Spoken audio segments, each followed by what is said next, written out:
Welcome, baseball fans, to this edition of State of MLB.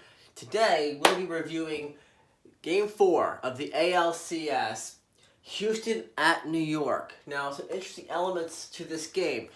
Fundamentally, just to point out to you, before we get into the final score here and all the happenings that happened throughout the game, interesting keynotes here is that New York, this is a home game for New York. And I remember mentioning throughout the season and throughout the postseason that Houston and New York have both feasted on home field advantage. It is their prize pig. And during Game 5, when you're going up against, Game 3, when you're going up against Garrett Cole, I gave the Yankees a pass for the home loss because you're going up against an elite pitcher that New York could have gotten. But I digress. We'll get into that in a future video. But the reality of the matter is that you have a home game, and you have somebody who is not Justin Verlander or Garrett Cole on the mound. Now, Greinke got shelled in the first game. I shouldn't say shelled. He had a good, decent performance, 3 earned runs. But Tanaka was lights out dominant to give New York that 1-0 lead in Houston. Well, tables have been turned, and the charts have been flipped. Greinke has a solid rebound game. Doesn't go particularly long. Only goes 4 1/3 innings, 3.48 ERA, 1 earned run, and 5 strikeouts over his 4 1/3 innings. Tanaka, however, has a much more down-to-earth start. He starts off pretty well. Granted, for the first 2 innings, he is up and down, lights out, no problem. 3 up, 3 down, 3 up, 3 down, first 2 innings. 3rd inning, he starts to lose command of the strike zone, gets men on, serves up a 3-run bomb to Springer, and yet he stays in there. He continues to struggle with the strike zone, continues to rack up his pitches, goes to 85 pitches over 5 innings, 2.45 ERA, 3 earned runs in total from that home run from Springer and the 2 men he led on base, and gets only 1 whole strikeout. Tanaka has a very average performance. Doesn't have lights out, doesn't have dominant, and he can't give them the length that they need. Bring in Green, who has been absolutely solid as an opener, going the first time through the rotation, the first 6 guys, no problem. He's done it so many times over with great success. In this game, coming in as a reliever, comes in 6th inning, pitches the whole inning, gives up 2 runs. 2 runs because it's George Correa in the 6th inning. He has a 3-run bomb, so I think that's actually inaccurate. That's probably 3 earned runs there, because he gives up the 3-home run to Correa in the 6th inning to allow Houston to take a 6-1 lead, and he gets only 1 strikeout during 1 inning of work. Yeah, sure. In a 3 earned runs looks bad, especially considering the fact that you let 2 guys on, then you gave up a home run, 3-run bomb, 3 earned runs given in 1 inning of work. Over a longer sample size, that's not too bad. Over a single inning, that's just plain unacceptable. When you're coming in as a 1-2 inning guy, you need to have an absolutely perfect inning, and he was far from that. The thing is, the Yankees' failures in this game were not just the pitching, because if you take out Tanaka, you take out Green. Yes, that's 6 home runs right there. That gives you a 3-2 score over from New York over Houston if you take out those 2 pitchers, but they did play a fundamental key role in this game, and they were 6 of the 9 innings of the game. However, them aside, like I said, the rest of the pitching staff goes 2 1/3 innings, 0 earned, 4 strikeouts. It's good. It's what you expect from the bullpen, but you're still giving up a lot of hits. Your pitching is just not there. Whether you want to call them overused, overtired, overworked, whatever cliche you want to use, the bullpen only came in the 7th, 8th, and 9th innings to but in order to become lights out and shut down for them. You've already gotten all the damage. Now, granted, you also gave up 2 more runs on fielding out to Alvarez in the 9th and a 9th inning line drive to Brantley. It's just kind of icing on the cake for Houston at that point. Fundamentally, this whole game comes down to the fact that Houston goes into the Bronx and just dominates the whole game. Offense, defense, fielding, everything you gotta do. They were the team to beat, and they showed that they are the perennial AL team. They showed that why they were the #1 seed. They showed all the things you want to see in a powerhouse team, in which is here for I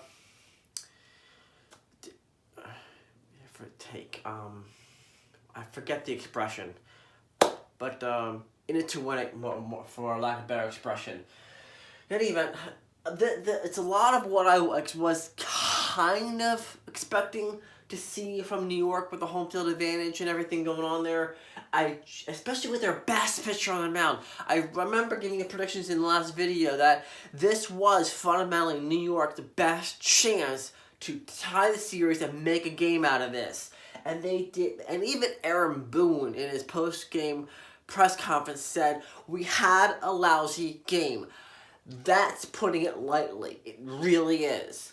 Because tomorrow, you've got Verlander going in against Paxton. And I'll get into a little bit of storyline there.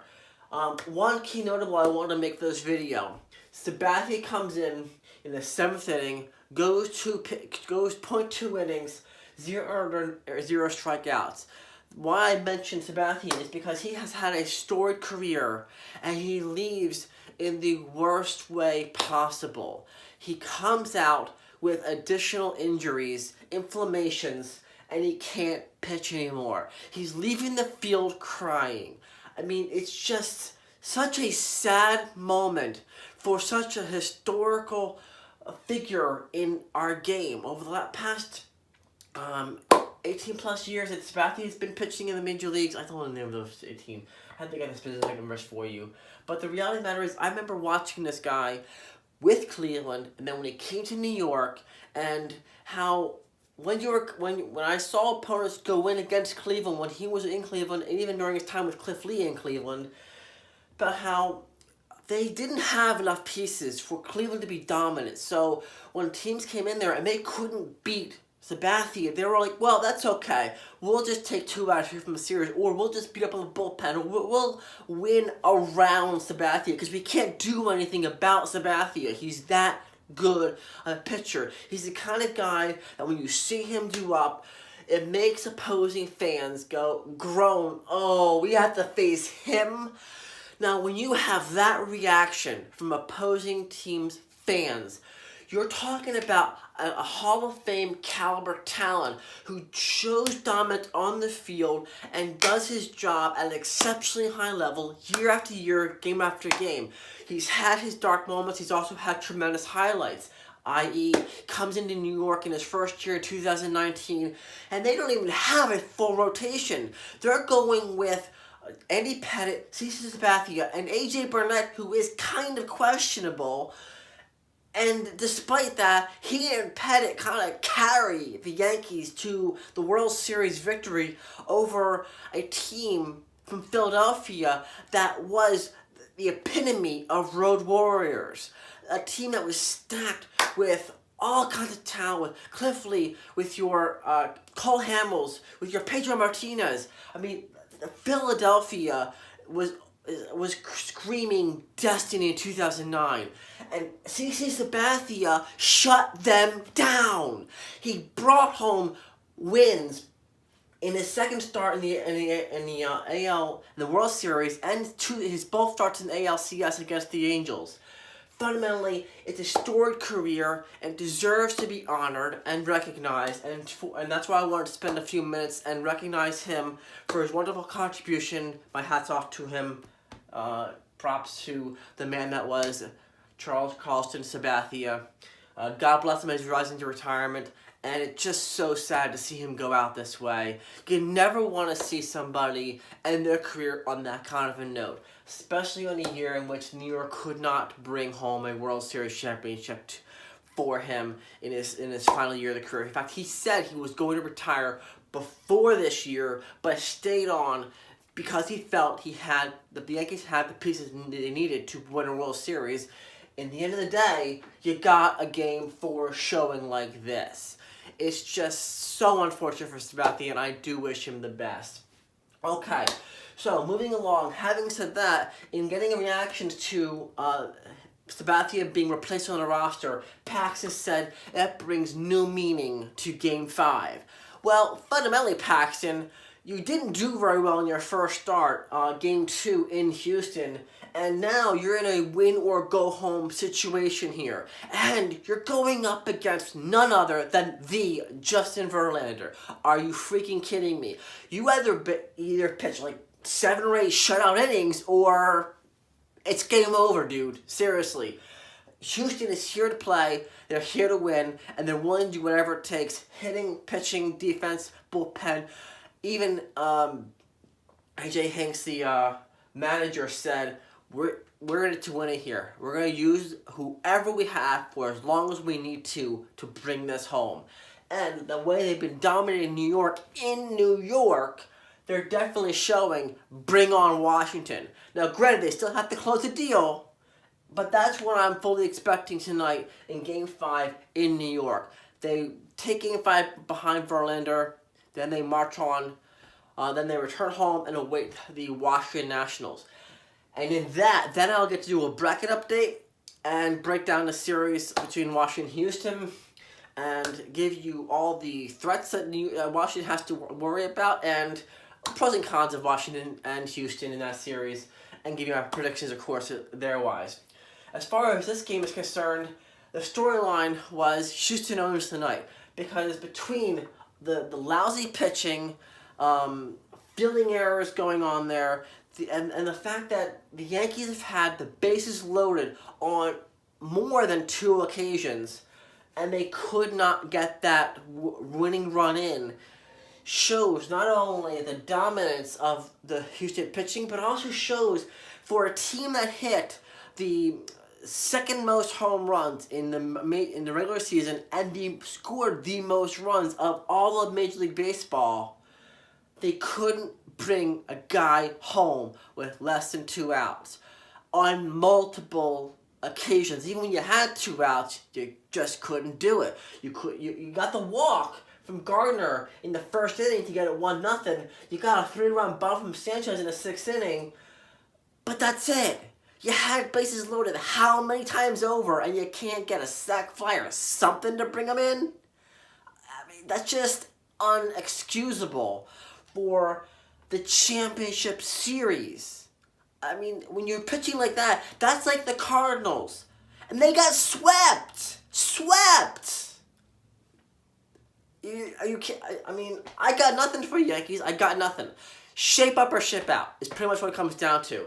You need to bring your A game and fight for each at-bat, each pitch, each inning, or it's just game over. See you next year. And fundamentally, when your management team and Cashman and company have had the chance to get Cole, to get Charlie Morton, to get Patrick Corbin, all elite pitchers, and they passed them up over dollar value, over years, over salary cap, over whatever excuse you want to use, you kind of put yourself in that position. You kind of did. Okay. Enough of my rant about the Yankees. And I'm so sorry about Sabathia.